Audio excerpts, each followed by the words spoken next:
Bonjour Marie. Bonjour Thibaut. En direct aussi sur ce plateau. On va parler des kilos émotionnels. Je grossis alors que je ne mange pas plus qu'avant. Pourquoi ?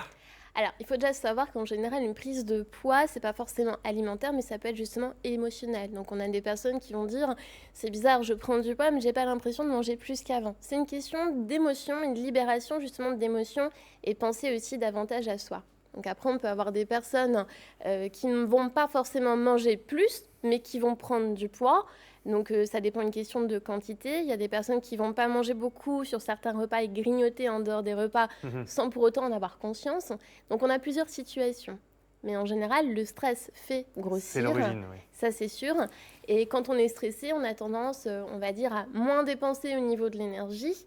Et puis après, à libérer un petit peu plus d'hormones qui ont tendance à faire prendre du poids. Tout le monde est touché par ce phénomène, mais il y a quand même un facteur un peu plus dominant chez les femmes. Chez les femmes. Alors pourquoi chez la femme ? Parce que la femme est plus sujet au niveau des hormones. Et puis après, je dirais qu'en contexte en particulier par rapport à toute la population standard que je peux avoir en consultation, la femme est un petit peu plus stressée que les hommes en général. Donc ça, c'est sûr, quoi. Ah bon ? Ah, c'est nouveau ça. Tout à fait. Le stress est différent, mais en général, elle est quand même un petit peu plus stressée. Alors là, on a un schéma sur l'écran qui résume un petit peu, voilà, émotions négatives, donc liées plus ou moins au stress ou à la vie de manière générale. Du coup, on a un manger qui est non adapté et du coup, on prend des kilos et c'est un cercle vicieux, évidemment. Voilà, alors il faut savoir aussi que quand on a des émotions négatives, on a envie de se faire aussi plaisir. Donc on a le cerveau émotionnel qui arrive au niveau digestif et qui vous envoie des envies, par exemple sur l'aspect gras, sucré ou le gras et le salé. Donc beaucoup de personnes, surtout quand on est stressé, c'est bizarre, j'ai envie de chocolat. On se réconforte avec ça. Voilà, on va se réconforter sur des aliments qui font davantage plaisir.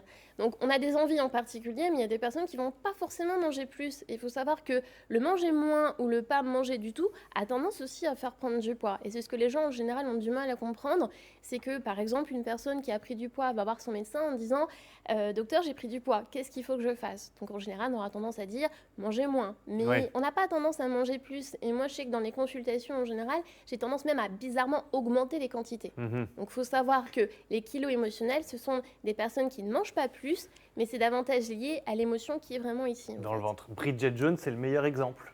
Parce que quand elle n'a pas le moral, elle se réfugie sous la couette et elle se boulette un pot de glace. En général, c'est sûr, normal. c'est ça. Alors qu'est-ce qu'on fait du coup ? Est-ce qu'on soigne ce que l'on mange ou est-ce qu'on essaie de s'apaiser pour essayer de se détendre un petit peu le bidon ? Alors, on va faire plusieurs choses déjà dans un premier temps. Le tout, c'est de connaître aussi la personne, que si la personne consulte, c'est qu'on arrive justement à sensibiliser pourquoi elle a pris du poids, c'est-à-dire alimentairement, psychologiquement, etc., ou par rapport aux médicaments. Et après, il faut que la personne aussi apprenne à se connaître. Donc, l'objectif déjà, c'est retrouver un équilibre alimentaire. On ne va pas faire des régimes restrictifs, ça ne sert à rien. On équilibre les repas pour savoir à quel moment on aurait tendance à grignoter davantage si on grignote. On essaie de travailler aussi sur l'état psychologique, donc il faut comprendre que certaines personnes, de par leur vécu, ont tendance à prendre du poids. Ce sont des situations, par exemple, quand on dit « ça me reste au travers de la gorge », ça me pèse, c'est ce qu'on appelle vraiment des kilos émotionnels. Donc, c'est essayer de savoir le pourquoi du comment. Est-ce que la personne est stressée de par sa vie courante, la famille, un état de stress durant l'enfance, etc. Donc, en fait, c'est essayer de faire parler déjà la personne. Pourquoi elle a pris du poids et savoir le pourquoi du comment, en fait. Donc, c'est une consultation peut-être, essayer d'équilibrer au niveau des repas et après c'est d'orienter vers un état psychologique pour que la personne arrive à extérioriser aussi les émotions. Ce qui est important aussi, ce qui est pratiquement, donc là on parlera de les hypnopraticiens, l'hypnose permet aussi d'extérioriser les émotions sans pour autant avoir un acte verbal en général. D'accord. Et l'activité physique aussi. Voilà, c'est ça. L'activité sportive, ça permet peut-être un peu de se libérer. Est-ce que ça peut être temporaire ? Genre, ça peut durer 15 jours, 3 semaines, ou ça peut durer plusieurs mois, ce stress, et qui provoque du coup un manger émotionnel ? Alors, ça peut être temporaire, mais en général, moi, quand je vois des personnes, c'est des personnes qui sont très stressés et anxieux. Donc, c'est tout le temps, en fait. C'est tout le temps et on a du mal à libérer les émotions. On les garde vraiment. On intériorise au lieu d'extérioriser, en fait. Donc, moi, je dirais plutôt c'est propre à la personne. Vous avez des personnes qui ont tendance à avoir un stress juste quotidien et après ça s'en va, et des personnes qui ont tendance à intérioriser. C'est vraiment ces personnes-là qui vont prendre du poids et surtout localisées au niveau de la ceinture abdominale.